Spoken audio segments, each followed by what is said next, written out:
I'm Felicity Starr, and I'm predominantly a still life oil painter.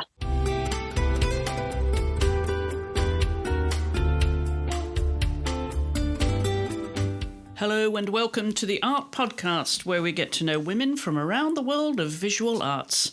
I'm Chris Stafford, and this is Season 2, Episode 9. My guest this week is Felicity Starr, a contemporary realism artist who seeks to celebrate life and excite the soul through her paintings, which portray still life, landscapes, and portraits. Felicity was born in Colchester, England in 1982, the eldest of three daughters to Steve and Fiona Menadue. Her father was in IT, and Fiona was a stay-at-home mum. At the age of 14, Felicity's family moved to Paris, and she attended the British School of Paris. She focused on politics and international studies as a foundation for her career, but instead found that she had a talent for sales. Whilst her career has taken her down that path, she's never stopped drawing and is mostly a self-taught artist. Her dedication to art, though, has been a constant source of solace and self-discovery, allowing her to navigate the unique challenges associated with dyslexia and ADHD.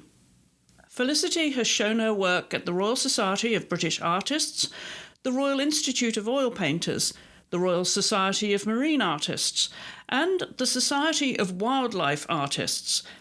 In 2003, she also exhibited at the Royal Academy Summer Exhibition and Royal West Academy.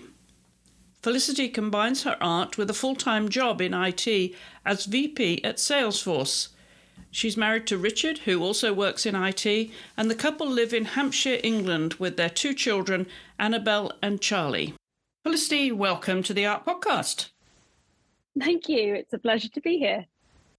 Well, you are in a beautiful part of England, Fleet in Hampshire, which is just to the southwest of London, for those who are not familiar with the geography there, but it is a beautiful part of England.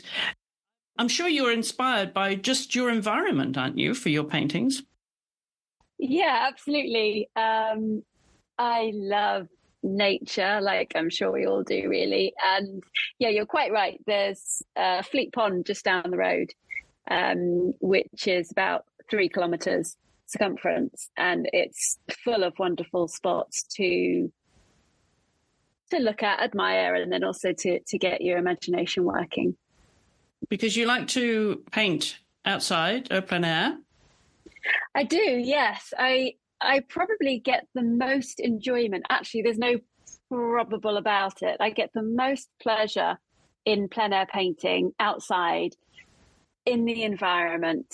You know, they call it flow, when you're completely consumed, enjoying the subject that you're considering and then translating into paint.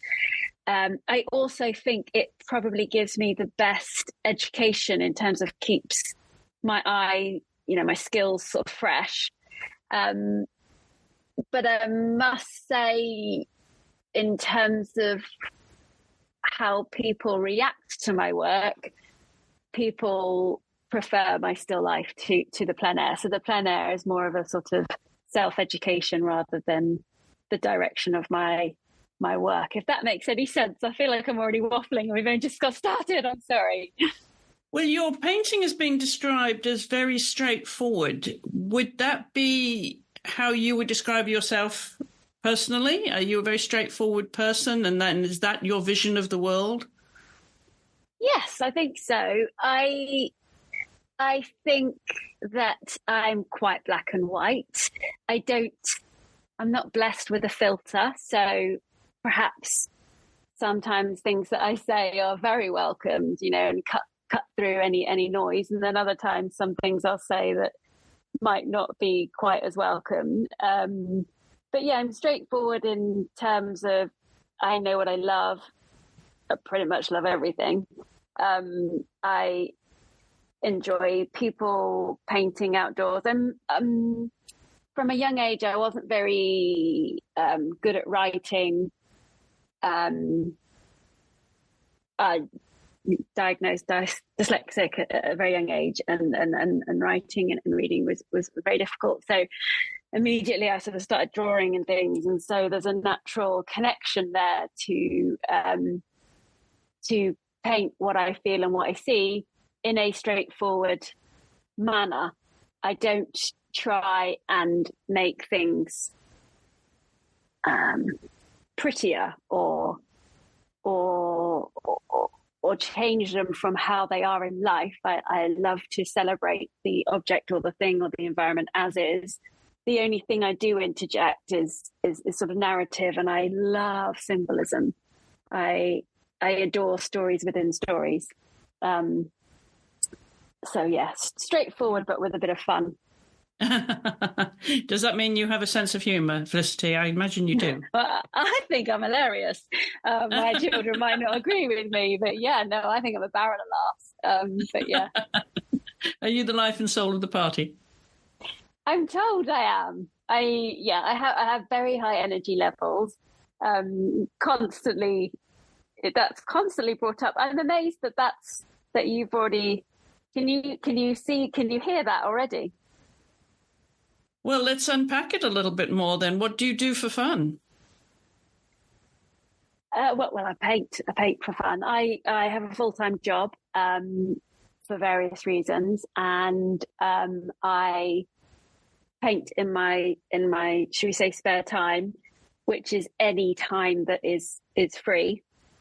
Normally in the evenings when I've got the children to bed, or at the weekends when they're at their various hobbies, sports, things like that, and then holidays. I carry around an easel wherever I go, and so my friends and family are very used to. Maybe we'll be at a barbecue, and I will be present and in the moment and chatting, but I will be standing there with an easel, because I also find it very difficult to sit still. And I'm quite fidgety, so also painting is sort of turned out to be almost a bit of a mechanism to keep me in the moment rather than running off doing something else. I was talking to an artist the other day, Felicity, who during the course of the day, she works all day. During the day, she will get up from time to time and she'll put the music on and she'll dance on her own, just to release that energy and then go back to work. Would that appeal to you? Absolutely, yes. I tend to get very fixated on songs for a period of time. It will be sort of one song that I'll play on repeat and repeat and repeat and repeat and repeat and repeat. And yeah, definitely got up and danced. I danced a lot as a child. I love having a jig around.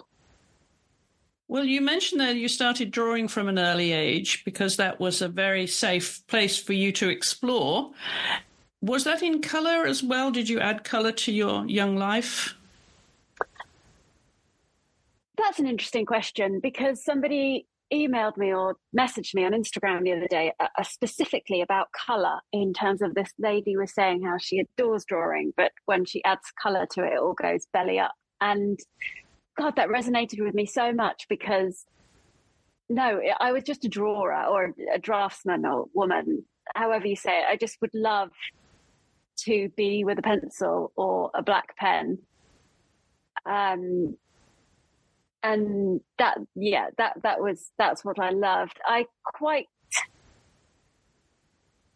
realized probably about 16 that I needed to get into painting because I didn't see any drawings in museums. And whilst I was still unsure about where my life was going to take me, I got so many trains of thoughts at the same time. I was very aware that I don't want my life to be a waste, and I'm scared of the thought of dying and being forgotten and not making a positive mark on the world. And I would go to museums and I would see books and celebrated artists, and there was the drawing was almost always the prerequisite to a celebrated painting. So I told myself, if that's the direction I'm going to go in, then I'm going to need to, quick, smart, get a grip on painting, and I sort of forced myself to enjoy it because I didn't think the drawing would get me there. Now, obviously, hindsight's a beautiful thing, and now that I'm well into my life and older, I can actually see that you can do whatever you want in life, and you could, make a name for yourself, create a legacy. As a chap called Curtis, who does the most magnificent portraits in pencil and coloured pencils, and they will never be forgotten. And he is creating his legacy right now. But I guess at the time, as a younger person, I didn't think about breaking through those norms. What other artists were inspiring you then, when you were younger?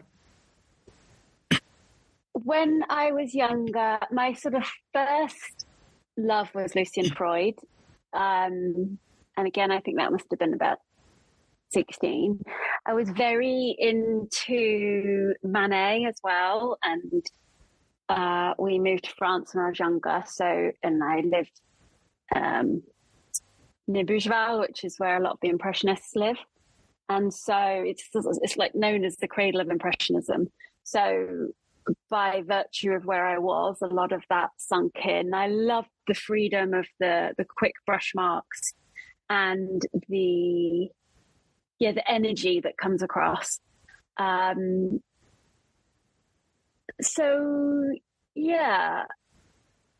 lot of the Impressionist work. I did also very much like Rodin, and then got to know Gwen John.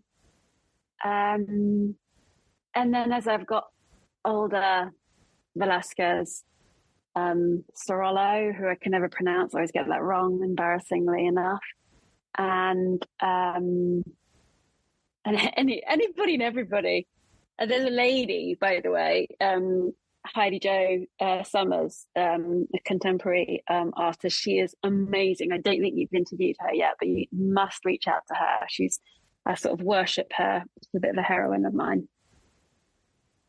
Now, your parents, were they at all influential in your creativity? I know they divorced when you were 21, so you spent your childhood with them. Were they parents that let you unpack your own creativity, or did they steer you in any way? They did steer me out of love. And I've always been a very happy person, and I think they would say I was a happy child. I was a bit of a handful, though. Again, I think the energy sometimes was a bit much. And I was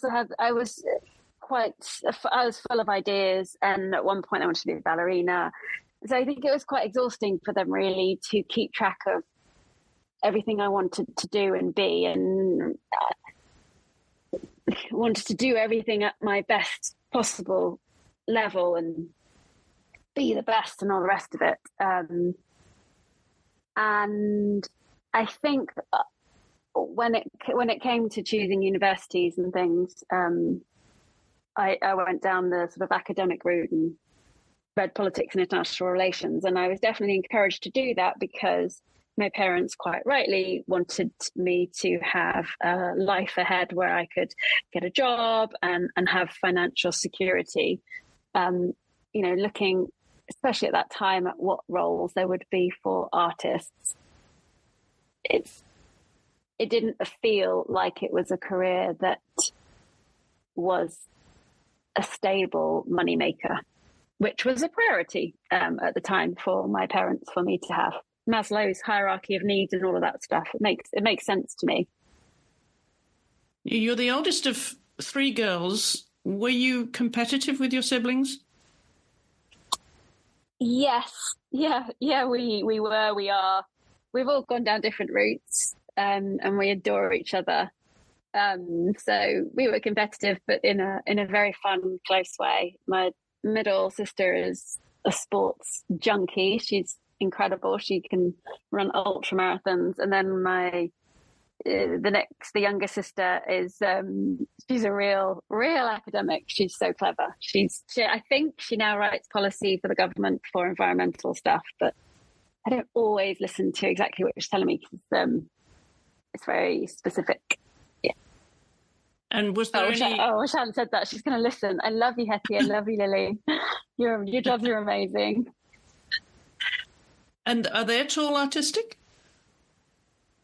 No. Yeah, not from a drawing painting perspective. No, nobody is.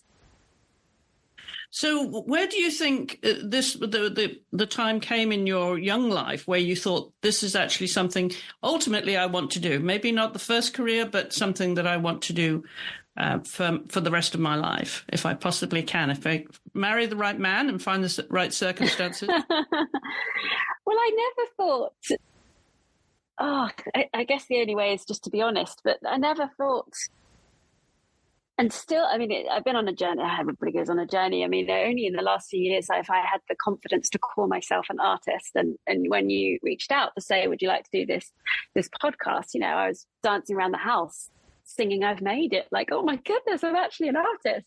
Because I haven't had the training.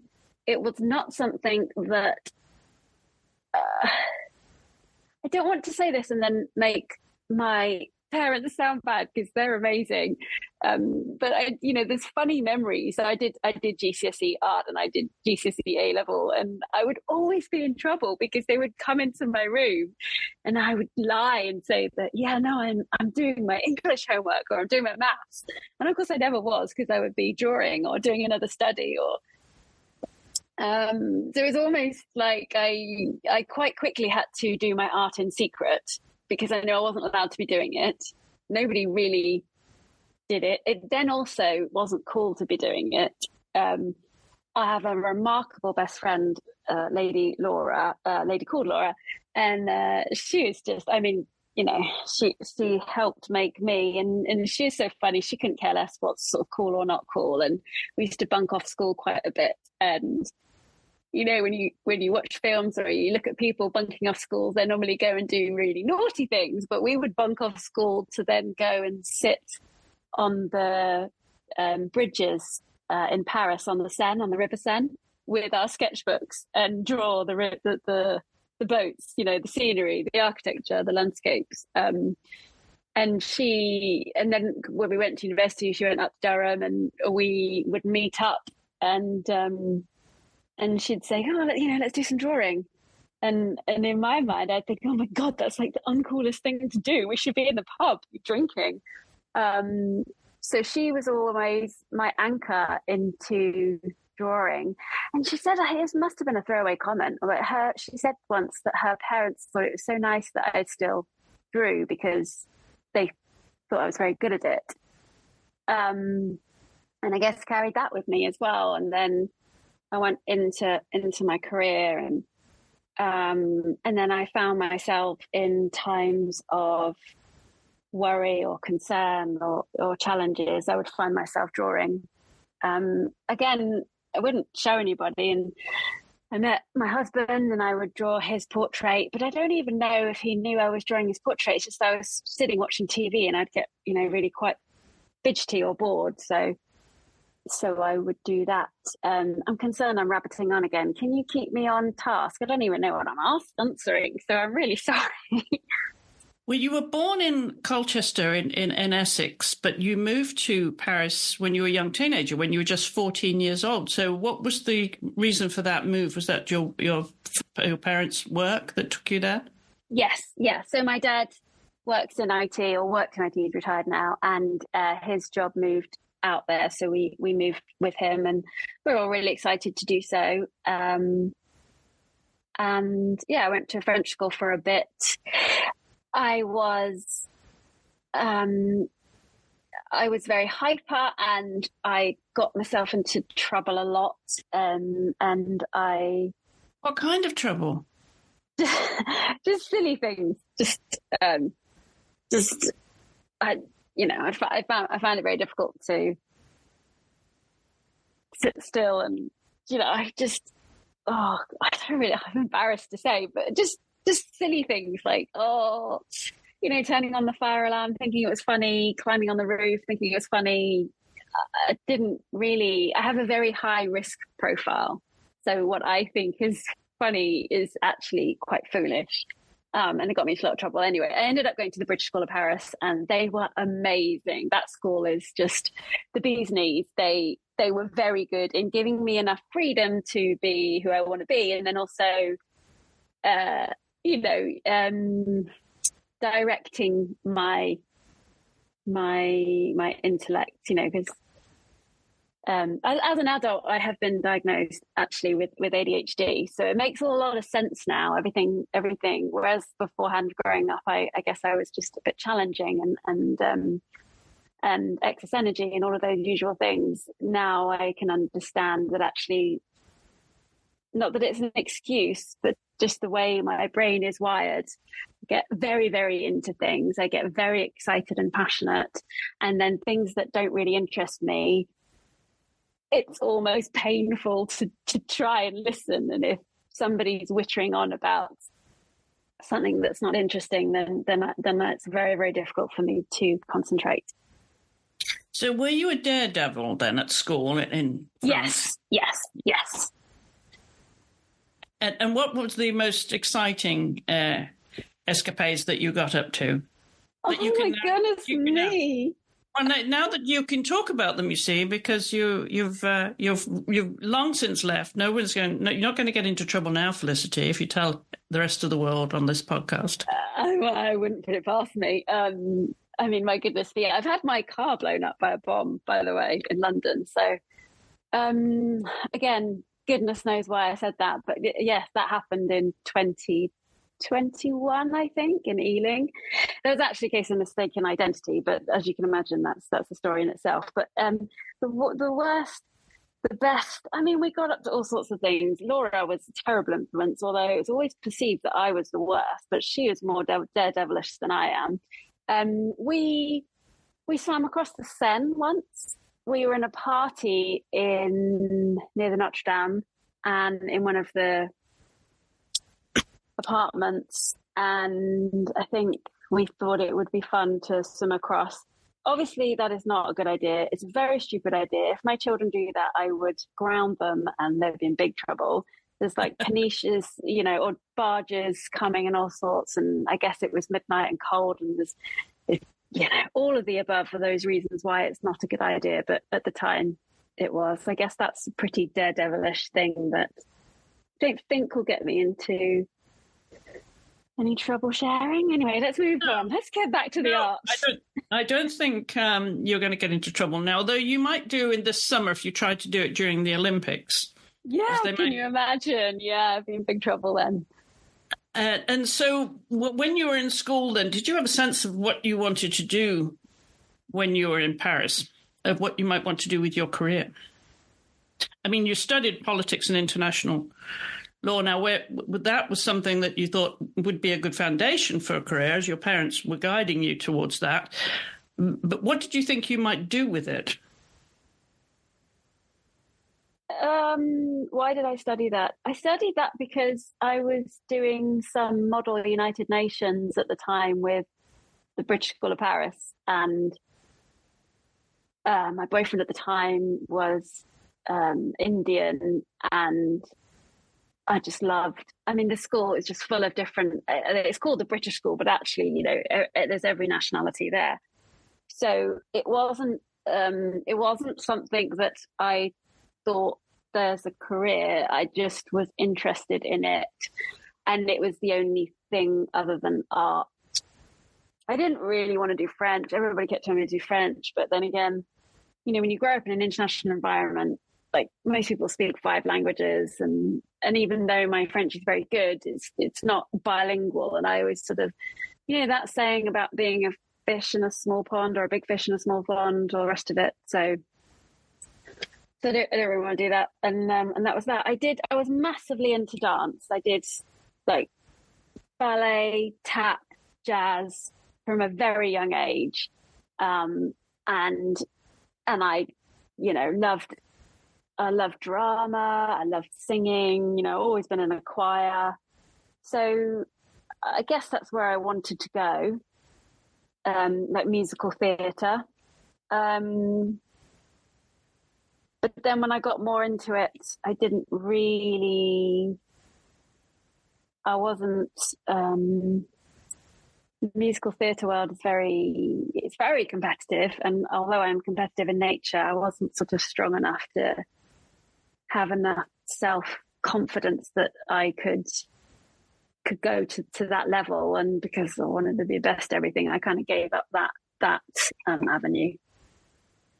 Were you in I didn't really know I finished university, and my father was paying like an allowance, and I finished uni, and he said, okay, so what are you going to do? What's your job? And I said, I don't know. I haven't found myself yet. And he said, okay, but you have to get a job. And I said, oh, yeah, I understand that, but I don't know what I want to be. And he said, okay, well, you be what you want to be, but I'm not paying for you anymore. So, no more money. And that was it. Like turned off the tap of the fund.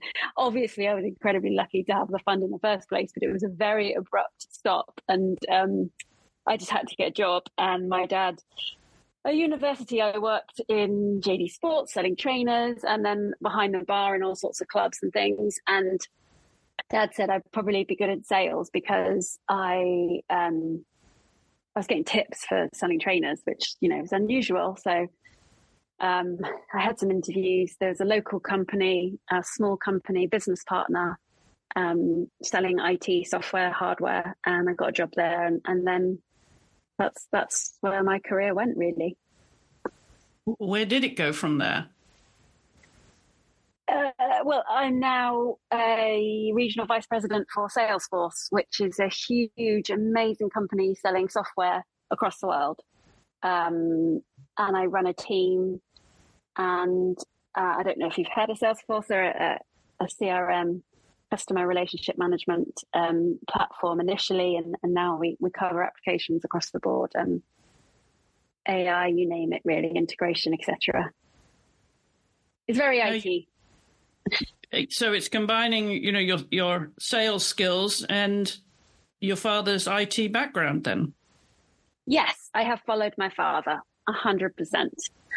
And the secret of the painting and the art over time has got bigger and bigger and bigger.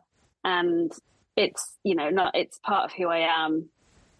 I am an artist. Whether or not I'm perceived to be an artist from the external world is a whole other debate. But I have now realized, maybe 4 years ago, that I can embrace being an artist. It is, what I want to say is that maybe I perceived the artist world to not be, as academic, and therefore not as successful and as a driven family. That's what I thought I needed to do. So my company are actually incredibly supportive. They are very much aware of the fact that I need to paint every day, otherwise I get the shakes. And they encourage me. And strangely enough, because I do love people, and because I do have a lot of energy, and because I do love socializing and presenting and strategizing, that actually it's sort of a yin and yang, because I get to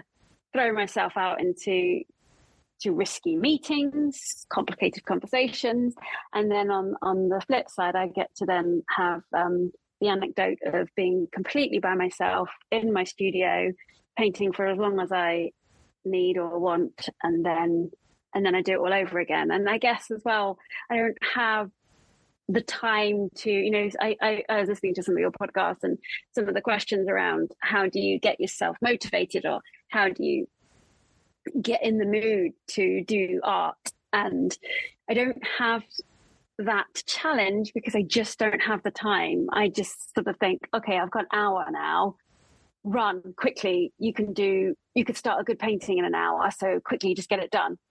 And then my alarm will go off and I'll have to go and pick up my daughter from netball or something like that. How do you divide your time then between a demanding job and art, which seems to me to be a form of sort of mental therapy for you as well, an essential one? Yes, it is. It is. How do I divide my time?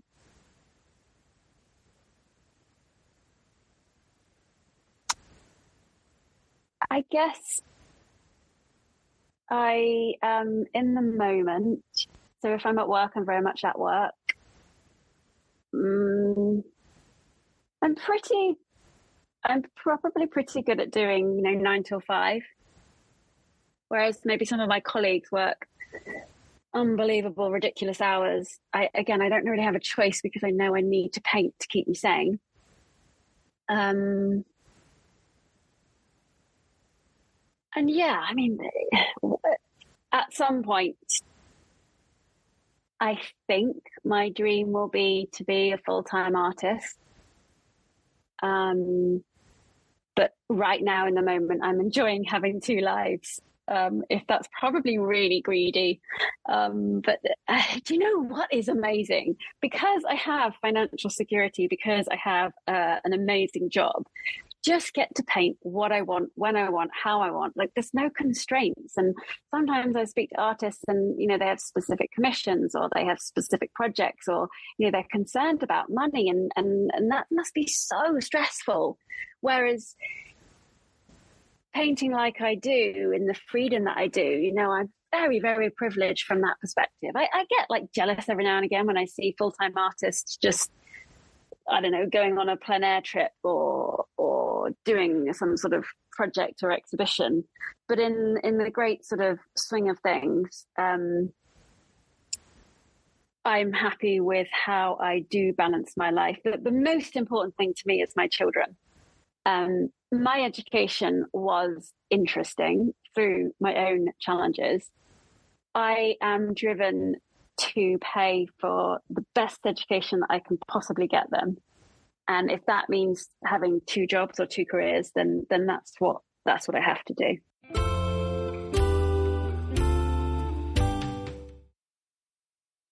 You have a daughter who's 13 years old, Annabelle, and then Charlie, your son, who's 11 years old. So very demanding ages. They're great kids. They're amazing. I can't believe they're mine, but they are. They look really similar, actually. It's quite funny because my sisters, we don't really look, I mean, there were similarities, but my son and my daughter, I think, look so similar. But then obviously one's the male and one's the female. So I chuckle over that. So just going back to your schedule, because with a full-time 9 to 5 job during the week, that means you must be painting evenings and weekends. Yeah. Is that a challenge with raising a family, having a husband and doing all the, family stuff as well? That must make it a pretty full 24 hours for you. Yeah, I'm always on. Now that I'm older, I realize that, so I don't watch TV. The things around the sides of life, I tend to not do. I don't drink alcohol at all anymore. So I'm quite strict with knowing what's right for me. So whilst I'll go out maybe for a work dinner, I'll be drinking a Diet Coke and some water and all the rest of it, which I enjoy again because I'm so hyper anyway. I get into the moment, but then I wake up in the morning and fresh as a daisy and I'm ready to go.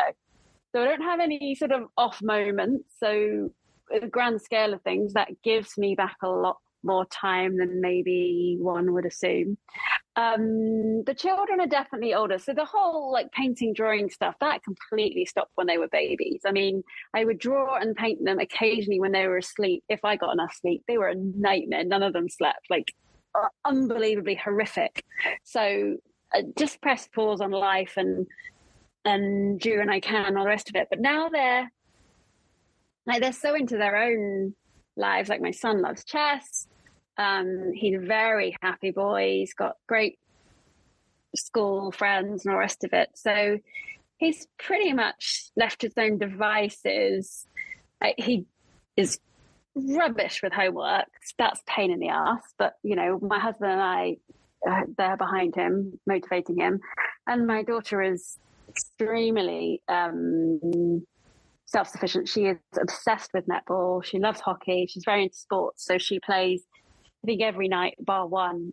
some sort of sport thing, and then she is very academic and likes to do her work. So the most amazing person is Richard, my husband. He is, I mean, hands down, he's the best man in the whole wide world. He is so supportive. He does, we call it blue and pink jobs, you know, man jobs, women jobs.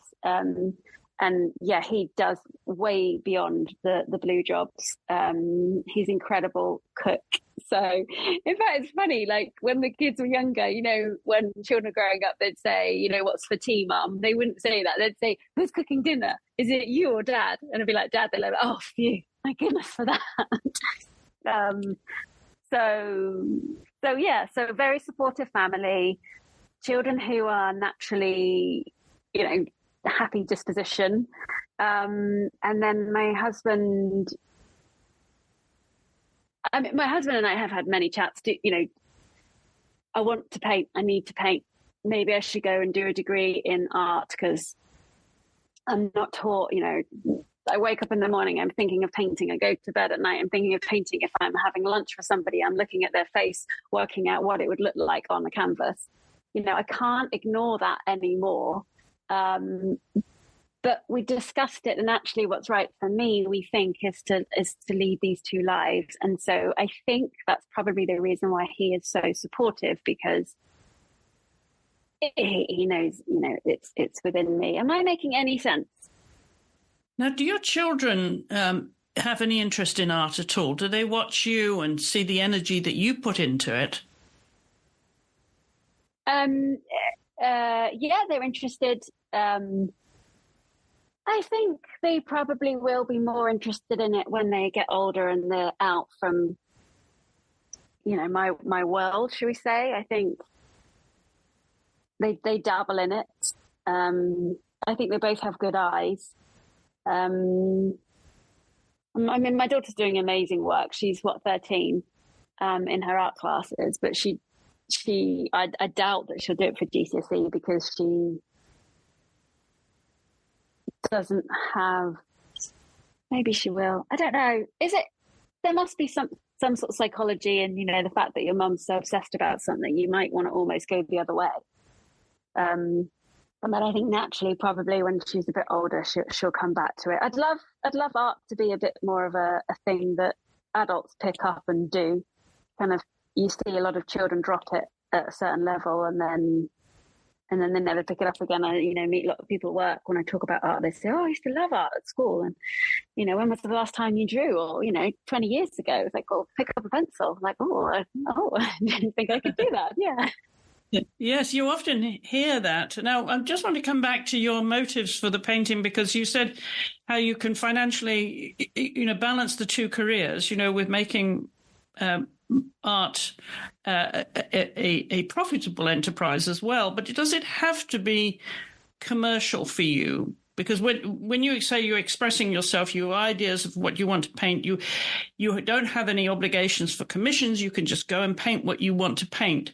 But do you go towards the easel thinking, okay, I've got to make money out of this. This has to be a commercial enterprise. Otherwise, it's just therapy. No, I don't have that. But I guess because I'm in a privileged position of having a salary through another means. I do, unfortunately, I don't want to admit it, but I've started saying it, so I will. I do seek external validation.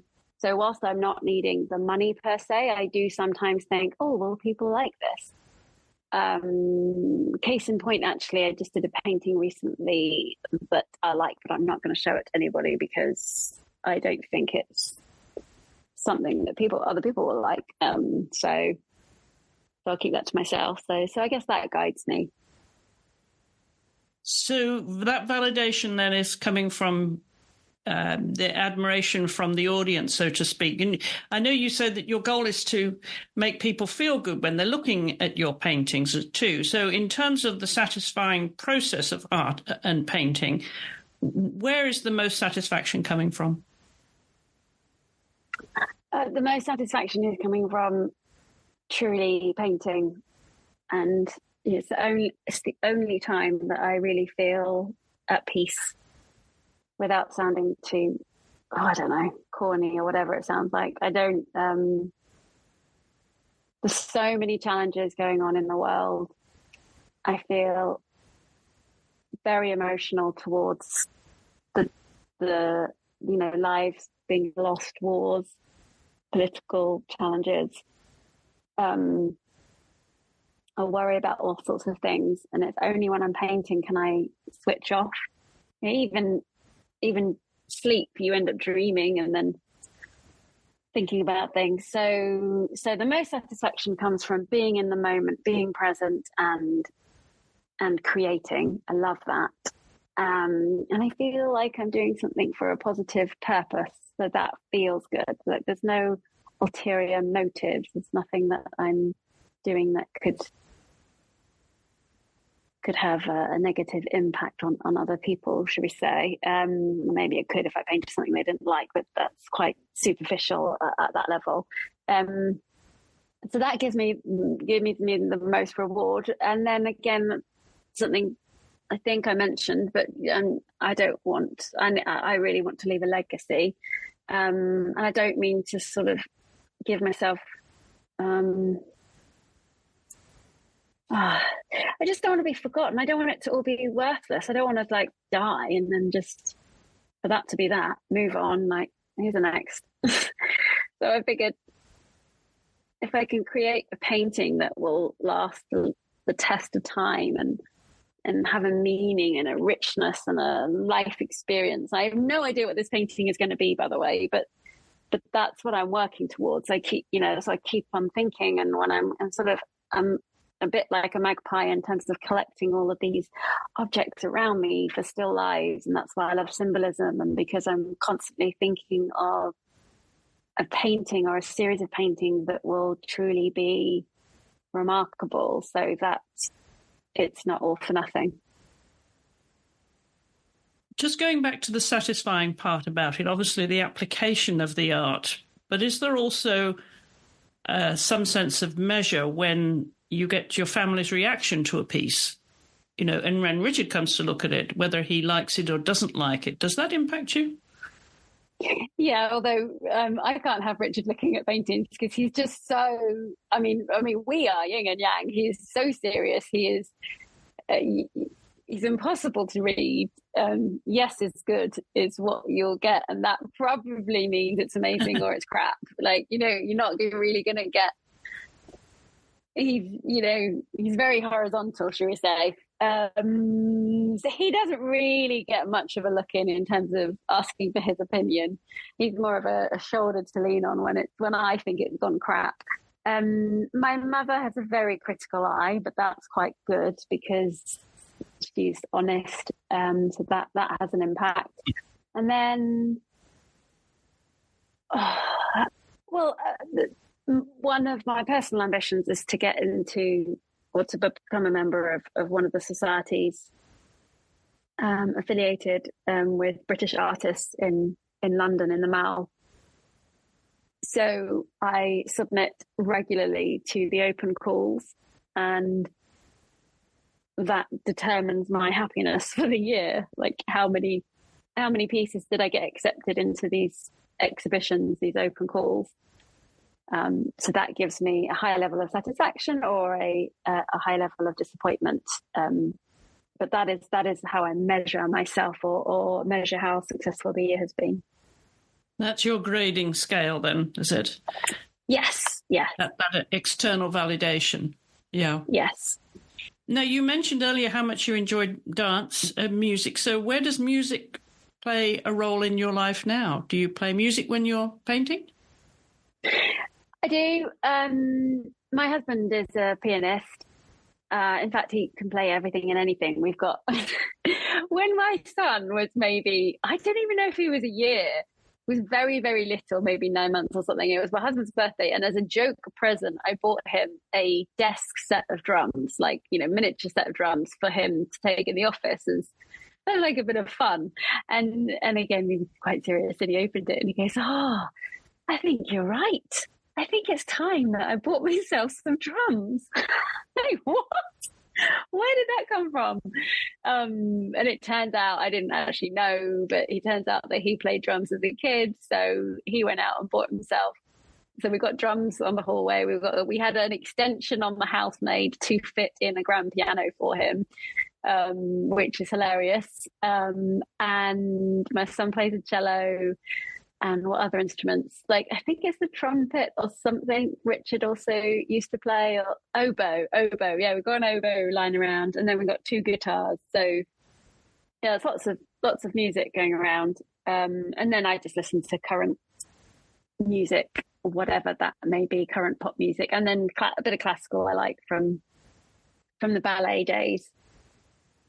So is that Radio 1 or Radio 2? Oh, it's Alexa on Spotify. Oh, okay. Of course. Yes. Yeah. Well, I'm looking forward to getting your playlist, because we know, we do ask our guests to supply their playlist. Yes. Yeah. No, I think I sent that to you like seconds before this meeting, much later than you had asked for it. But yes, I think hopefully you have it. Okay. And now what about books? Because, being still is sometimes a challenge for people with high energy. Painting does that for you. But do you find time to read at all? Yes, I read every day.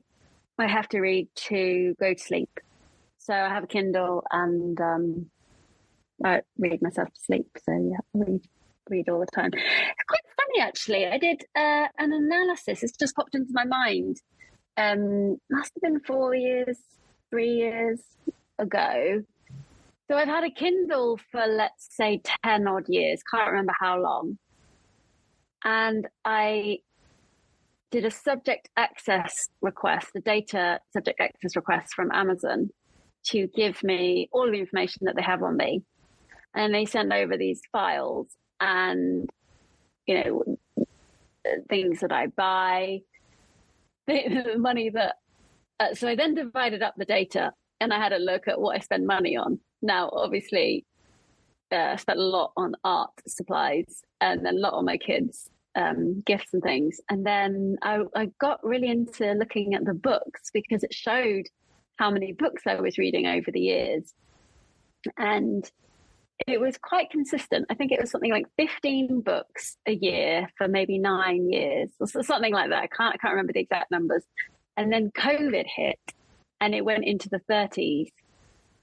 Which I thought was a really interesting data point. So instead of going in and out of London, when COVID hit, I didn't have that commute and I worked from home and I read a lot more.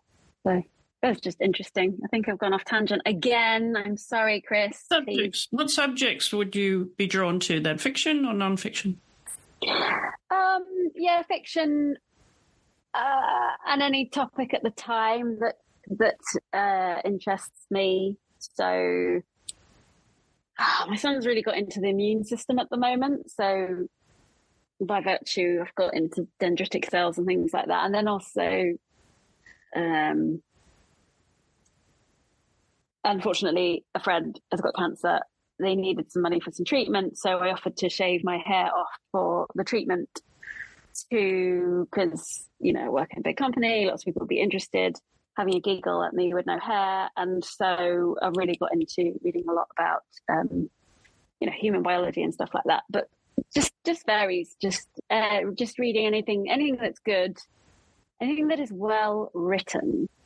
Don't really mind about the subject as long as the sentences are constructed in powerful ways. What I dislike intensely is when I get spoon-fed. I love cliffhangers and the sort of open possibilities in sentences. I love books that don't have an ending. Well, you're certainly writing your own story, and one of the, I think, milestones, I should say, in your story seems to be the one that we've skipped over very lightly, and that was the car blowing up in South London. Oh, yeah, it wasn't about that. Yeah, it actually wasn't that much. It's just it's not funny. I know it's attention grabbing because I know it's attention grabbing. I went to an interview once and I went and sat down, and the interviewee, said to me, "Right, you've got 10 minutes. Tell me about yourself and keep me interested." And that was sort of his interview technique. And so I started by going through my CV. I then touched upon my education. I talked about sports. At the time, I think I was still hiding the fact that I was an artist, and so that didn't come up. And then he wasn't really paying any attention, and I thought, I haven't got the job, so I thought, what can I say? And I thought, I'll just go for it. So I said, a few weeks ago somebody blew up my car with a bomb.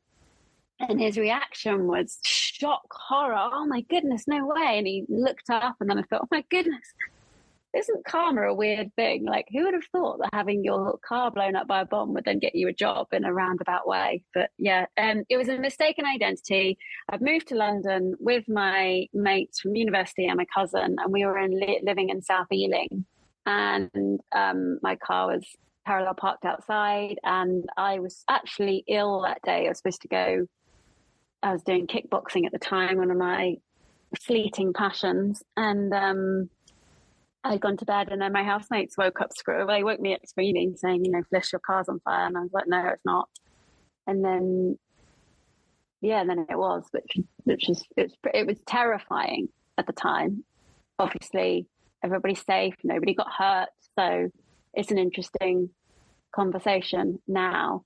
At the time, I don't know if you've ever seen a car like on fire, like a ball of fire, but it was incredibly scary because the chairs, the seats, they eerily, like, they got the form of a body, and they kept, because I had a really, really bad cold, and I'd just woken up, and I wasn't really compos mentis, and they were saying, "Fliss, it's your car," and I was like, "I'm not in the car," is what I remember most. And then the engine blew, and then the two cars next to it then caught on fire, and then we had a couple of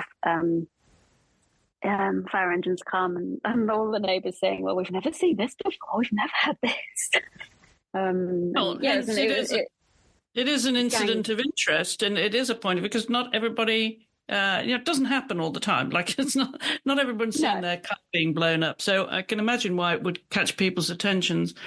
Yeah. And did they find out who caused it? Who dropped the bomb? Yes, it was gang related, and it was a mistaken identity. Okay. Any other wonderful milestones in your life that we should know about, Felicity? Well, wonderful might not be the term, but there's a huge. I mean, I am partly defined by. You got to tell me when to stop talking, by the way, because I don't know. So when I was 14, we moved to France, and we didn't speak French, and I wore train tracks, and Train track is what? Braces. Sorry, I wore braces, and we went to see an orthodontist, and he suggested an operation which we should never have done. And I had an operation, and he did things that he shouldn't have done, and he made some big mistakes, and as a result, he cut the main blood supply to my mouth.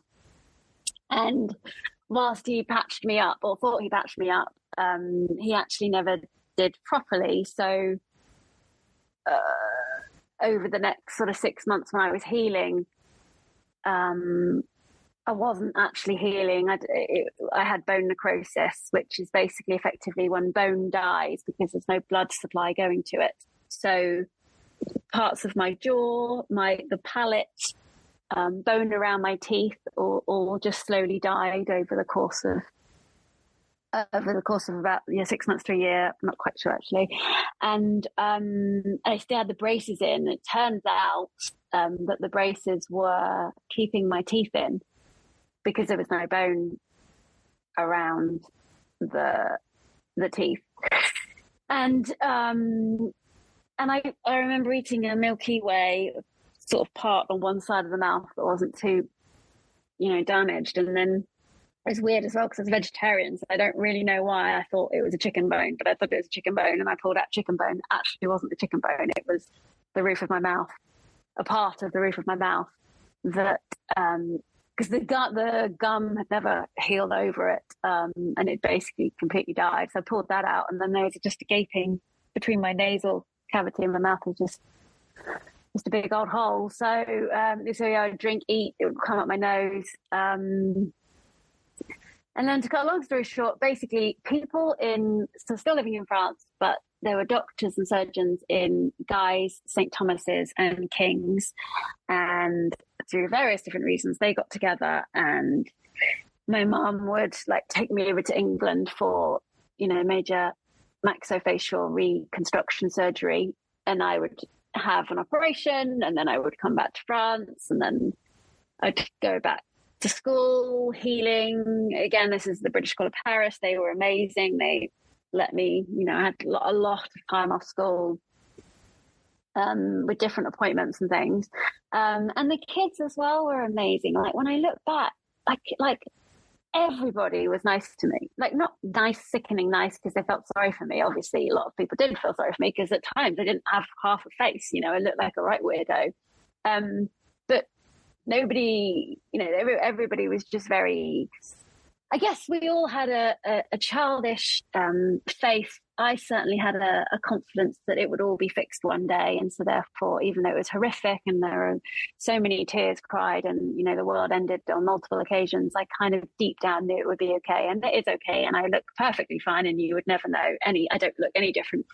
Well, I kind of do if I laugh a lot, because I don't have, I have implants now. So I had 2 bone grafts, so both my hips, they took bone from that to rebuild the mouth. And also, this is why I love art, because I don't know if you've ever been seriously ill, but when you're really ill, when you're sort of bedridden, even watching TV hurts. If you're in pain, even reading was too much. I think nowadays it'd be a lot easier actually, because you've obviously got Alexa and things like that. But at the time, I was very sensitive to noises and textures and things like that. And I was very sensitive because I was, I guess, not depressed, but sometimes feeling very sorry for myself. So drawing was always my comfort blanket, because it was me and my pencil and my notepad, and that was all I needed. I could do it at any time. Because sometimes would wake up all sorts of times in the night for different reasons and things. So that's, art is just the best thing in the whole wide world as far as I'm concerned, for lots of different reasons. So yeah, so that was a pretty huge milestone. But it's life. Everybody has to go through their thing, right?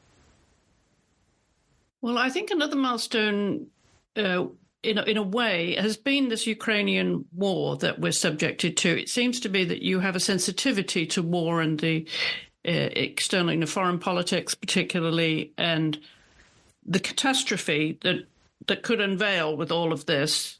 And art is, again, your salvation. But the one thing you have done, you had told me, is that you did take in a Ukrainian family. So I'd imagine that was of some comfort to you to be able to do that. Yes. Oh my God, I love them so much. Diana and Yesenia, and husband Max. Yesenia is the daughter. Diana is the mum, and their bloody dog Dexter, who I don't love, but that's just funny because we got 3 cats. We used to have a dog, but that's another story. So yeah, that was amazing. Yes, I am sensitive. Yes, I do want to help. And yes, we're privileged. So I was quite nervous to say to my husband, "Oh, Richard, I really want to help, and maybe we could take on a family." Because I thought he would say, "Oh, God bless, not another idea." Because beforehand, I also wanted to adopt and foster and things, and he said we weren't ready, and I think that's correct. I think we have to wait till we're a bit older, and our children have moved out and things like that. Anyway, he surprised me completely. He said, "No, I think it's a great idea. I would love to do that." And then we had some friends also in Fleet that were doing it, and And as soon as I found out that we had friends doing it, I didn't feel so harebrained and alone in doing it. And then we found a family on LinkedIn, and Deanna, we got speaking to her. And I mean, she is the most incredible woman in the whole world. Like, I have learned so much from her. She didn't know us from Adam. She trusted, couldn't get their dog over, and the dog meant a lot to them. So my husband Richard ended up actually having to drive to France to pick them up, to drive them back. And so, you know, she left her home. She, her daughter and her dog came to live with us. So we could have been anybody, but, you know, her circumstances dictated she didn't have a lot of choice. And they lived with us for nearly a year, and it was sad, happy. You know, it's sort of been the worst and best times of my life. I can't say there'd be any really good times for her as such, other than that we now have a very special relationship. They've moved out now. They live down the road in a house nearby. I don't actually see them that much, because if it's not painting and it's not my job, then it doesn't really get a look in. Although I did do a lot of painting with Yesenia, with the daughter, with the girl. And is it a milestone in my life? Yes. I mean, I think as people, as humans, we all wake up every morning and we all want to try and do our best, and we all make mistakes. And I think what upsets me about war is that I'm an adult and I should be able to have some control over, you know, these horrific things that are happening to people, that maybe one or two people have decided, you know, these just horrendous implications. So I get very frustrated by that. And if I'm doing something, I tend to feel a little less frustrated, because I feel like I'm helping. But then that gets me into all sorts of trouble. I've done a few paintings and put them out there that maybe are political, and then I get some horrible backlash. So I don't really do that. I mean, I do drawings and stuff at home, but I don't share them anymore, because I'm a people pleaser and I don't want people not liking me. I'm not brave like some artists out there that just put it all out there. So what does 2024 hold in store for you, Felicity? What are you looking forward to? What's on your bucket list this year? I'm working towards something that is unbelievably exciting, but I'm not brave enough to share what it is, because it might not happen, and then I'll be really embarrassed, because that would be awkward. So what I do every year is I sit down and I look about the year ahead, and I think about what I'd like to paint, and I look at the open calls and the shows, and then I align that with my work calendar, my diary, and I set out a plan, and then I go towards that. It's a bit like a New Year's resolutions, really, just a little bit more structured. So I will keep doing what I'm doing. I will paint every day. I will continually be thinking about what a future masterpiece could look like. I keep a diary. I write a diary most days. And I'll continue to learn, learn, teach myself, do the odd courses, and try and capture these special, fleeting moments or objects that hold other people's memories, and create art. What are you most proud of at this point? From what perspective? Any perspective. So from like my family, or from an art perspective? Any perspective. Oh, what am I most proud of? Yeah, I'm pretty proud of me. Considering we're talking about me, I've definitely had some challenges, and I've I'm feeling proud because I think I've worked myself out a bit. Been very confused for a lot of my life, and I feel in the past few years, like I'm who I am at work, which is an amazing place to be, and I'm who I am with my art, which is an amazing place to be. I could be a better mom. I could give them more time, but in a really weird way, I'm a happier person by doing as much painting as I do. So I'm the best mom I can be in that respect. And I just want my children to grow up and live their life and their path, whatever that may be. Not necessarily, I don't need them to be happy. They may not be, if that's not what they want, but I'd like them to be content with their choices. So in the future, if you were to ask me what am I most proud of, I would like to think it would be my children for figuring themselves out and for doing what they feel is what's right for them, just like I feel like I'm finally doing for myself.